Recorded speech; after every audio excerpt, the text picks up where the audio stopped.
conmigo y yo pues entonces le digo, pues está bien, voy a someterme a ustedes, pero quería hacerlo también en Belice. O sea, esta escultura, si ustedes supieran, Roatán le pertenecía a Inglaterra y se lo cedió a Honduras y lo intercambiaron por Belice. Belice le pertenecía a Honduras. O sea, vemos, ¿verdad?, los cambios que hay en las naciones. Pero a mí me mueve esto con urgencia, que sea predicado el evangelio del reino de Dios a todas las naciones, porque queremos ver al deseado de todas las naciones, que es Jesús, ¿verdad? Así que, próximo, por favor.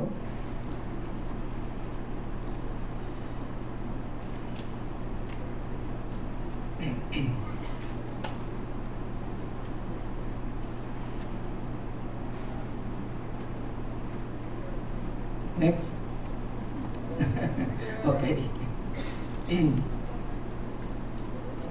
Aproveché y tomé un poquito de agua.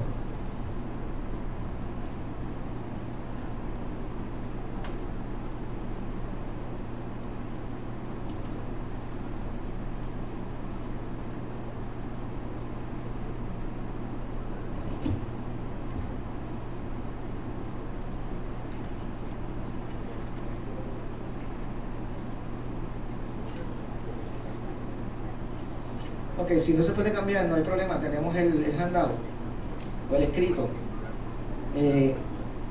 Quisiéramos tocar lo que habíamos estado introduciendo. En el pasado, el enfoque de ir a las naciones era por medio del texto de Mateo 28, 19 y 20, que dice: por tanto, id y haced discípulos a todas las naciones, bautizándolos en el nombre del Padre, del Hijo y del Espíritu Santo, enseñándoles que guarden todas las cosas que os he mandado. Y he aquí, yo estoy con vosotros todos los días hasta el fin del mundo. Ese es el mandato de la Gran Comisión, ¿verdad? En días recientes recibimos, ¿verdad?, una enseñanza donde, lógicamente, este texto, o parte del texto, fue añadido, incorporado al pasaje de Mateo, ¿verdad?, de Mateo 28. Y entonces, cuando usted lo busca en el original, este texto no aparece. Llega hasta el 28, 18. Esto fue añadido por como estaba predicando el profeta Alberto, porque primero que quien hacía las traducciones de la Biblia eran monjes católicos. Entonces se añade para traer el mensaje del evangelio, pero de salvación. Todo era procurando que la gente se convirtiera, pero en la forma inadecuada, donde decían: si no te conviertes vas a ir al infierno. O sea, le establecían temor, y todo era salvación, salvación, salvación, y no le enseñaban más nada. No enseñaban que el evangelio es libertad, que el evangelio es sanidad, que el evangelio es prosperidad, que el evangelio es una cultura, gracias, hermano, una cultura ¿verdad?, de varias áreas, donde el Señor mira la complejidad y mira al individuo completo. Aunque el concepto no está mal, pero el deseo de Dios es que sea engrandecido el reino de Dios en las naciones de la tierra, y que vivamos como la nación santa, escogida y real sacerdocio, ya que con Cristo y su iglesia el reino de Dios se acerca y se manifiesta para aquellos que oyen las buenas nuevas de Dios. Yo he estado hablando varias veces: el reino de Dios se acerca, el reino de Dios se acerca. Ese era el mensaje constante que Jesús traía todo el tiempo. El reino de los cielos se acerca en este día, porque Él representaba el reino de los cielos. De la experiencia en el campo que hemos, ¿verdad?, tenido en estos años, hemos visto cómo el evangelio ha sido llevado en formas inadecuadas. ¿Por qué en formas inadecuadas? Bueno, malos ejemplos. Nosotros hemos ido, hermanos, sin mentirles, hemos ido a lugares tribales.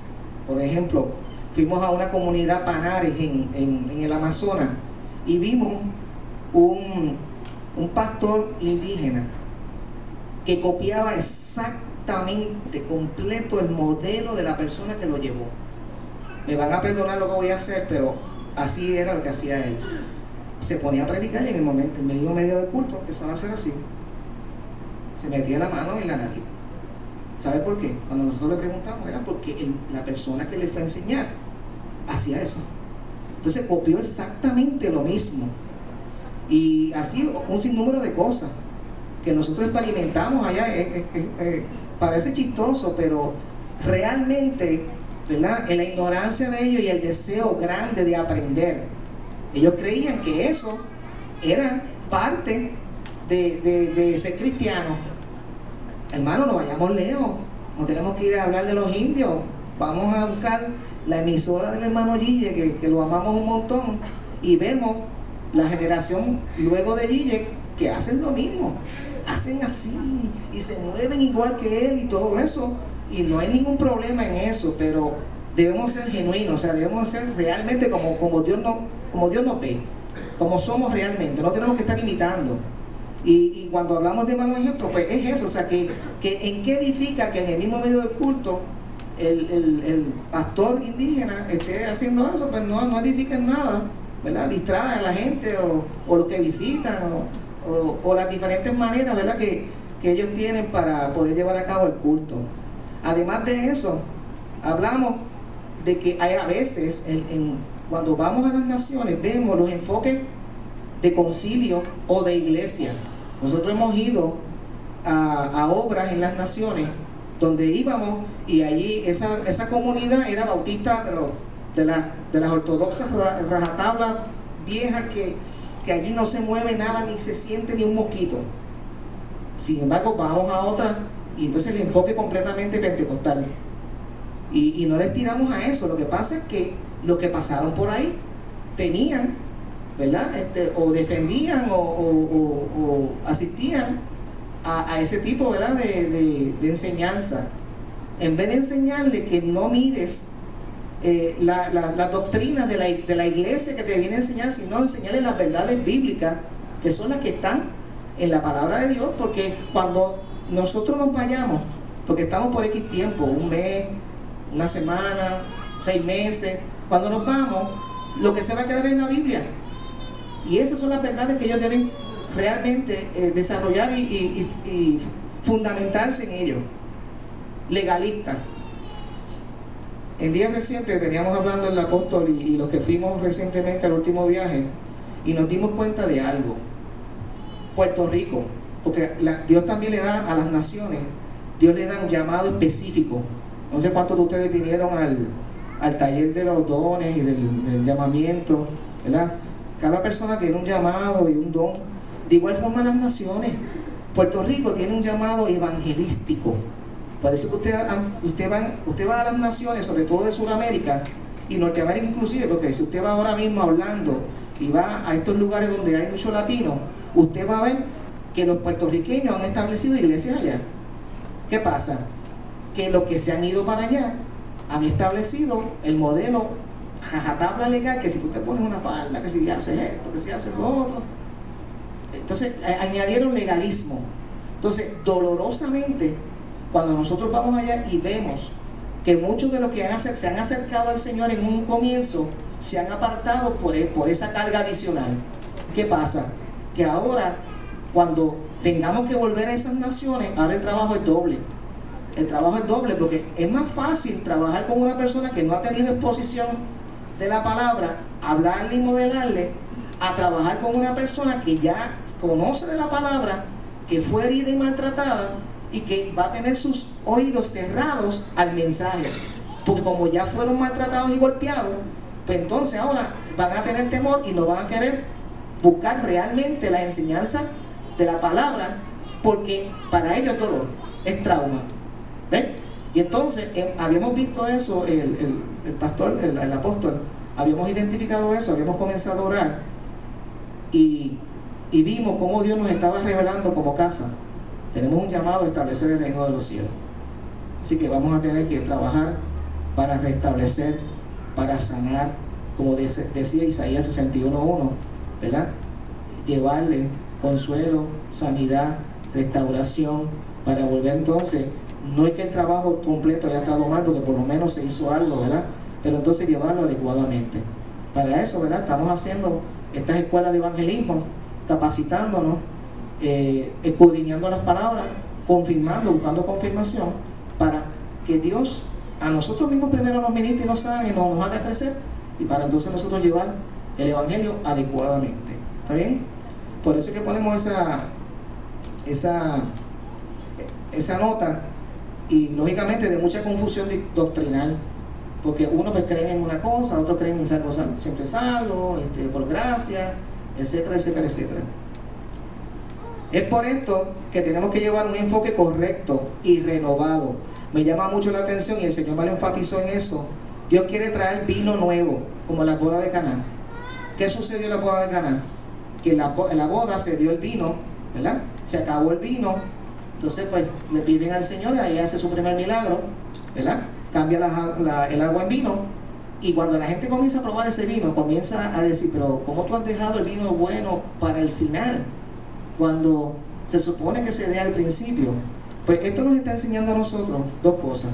Primero, que nosotros, como parte ya de ser los escogidos para el tiempo final, lógicamente vamos a experimentar un gozo y unas bendiciones y un crecimiento de revelación tremenda, ¿verdad?, de la palabra. Y segundo, que cuando vayamos a las naciones y nos encontremos con estos cuadros, Dios nos va a dar la capacidad, a través de su Santo Espíritu, de traer nuevamente un nuevo renuevo, una nueva revelación, para que puedan, ¿verdad?, experimentar lo que Dios quiere establecer con su reino, conforme a lo establecido por el Señor Jesús en los evangelios, donde dice: desde entonces comenzó Jesús a predicar y a decir, arrepentido, porque el reino de los cielos se ha acercado. Luego de esto, ¿verdad?, el texto habla que Jesús llamó a dos hermanos que estaban en la villa. Por favor. Estos eran, ¿verdad?, Simón, llamado Pedro, y Andrés. Mas Jesús le hace una invitación en Mateo 4:19 y les dijo: venid en pos de mí y os haré pescadores de hombres. Yo comencé aquí ahora a traerle, porque se me había puesto, si usted ve en el prontuario, se pone las naciones del corazón del Padre, pero a nivel personal, a nivel familiar y a nivel de ciudad o nación. Aquí vemos, ¿verdad?, cómo el mensaje de Jesús va dirigido directamente al hombre, ¿verdad?, en una forma personal. Se presenta la oportunidad de ser parte del plan de Dios en su reino a través de reconocer la obra redentora de su Hijo en su muerte y en su resurrección. Cuando Jesús entra en la vida de una persona, vemos que con gran pasión, ¿verdad?, porque, y no debe ser para nuevos creyentes, hermano, eso debe ser para nosotros en todos los días de nuestra vida, porque ver una persona que es transformada, que se reconcilia con el Señor, que comienza a experimentar las promesas y las bendiciones, eso para nosotros debe ser una gran satisfacción. Cuando se habla con gran pasión de las experiencias en Dios, esta hace que el círculo de influencia sea aumentado, ¿verdad? Eso lo vimos la vez pasada. En Marcos 5:19 dice: mas Jesús no se lo permitió. Estamos hablando del caso de Gadara, ¿verdad?, del endemoniado, sino que le dijo: vete a tu casa, a los tuyos, y cuéntales cuán grandes cosas el Señor ha hecho contigo y cómo ha tenido misericordia de ti. O sea, ya una vez el Señor nos da, ¿verdad?, un mandato de, una vez lo conocemos, empezar a compartir, como cuando se habla de que hay un orden, primero en Jerusalén, luego en Judea, luego hasta los confines de la tierra. Pues así mismo debemos, ¿verdad?, enfocarnos de que el reino de los cielos se ha establecido primeramente en nosotros, en nuestra familia, en nuestra ciudad, en nuestra nación y en el mundo entero. Y a nivel de la ciudad o nación, vemos el ejemplo en Juan 4:39, que dice: y muchos de los samaritanos de aquella ciudad creyeron en él por la palabra de la mujer que daba testimonio diciendo: me dijo todo lo que ha hecho. Así que vemos, ¿verdad?, el proceso que Dios va llevando, ¿verdad? A veces yo he tenido conversaciones con hermanos, ¿verdad?, que a veces dicen, hasta personas que se han apartado del Señor, que me dicen: pero ¿por qué ustedes tienen que ir yendo allá abajo a Nicaragua, o a Guatemala, o a África? Si aquí al lado, mira, ahí en Xavier, o en Bélgica, o en Los Chinos, hay sitios, ¿verdad?, que para trabajar. Eso es cierto,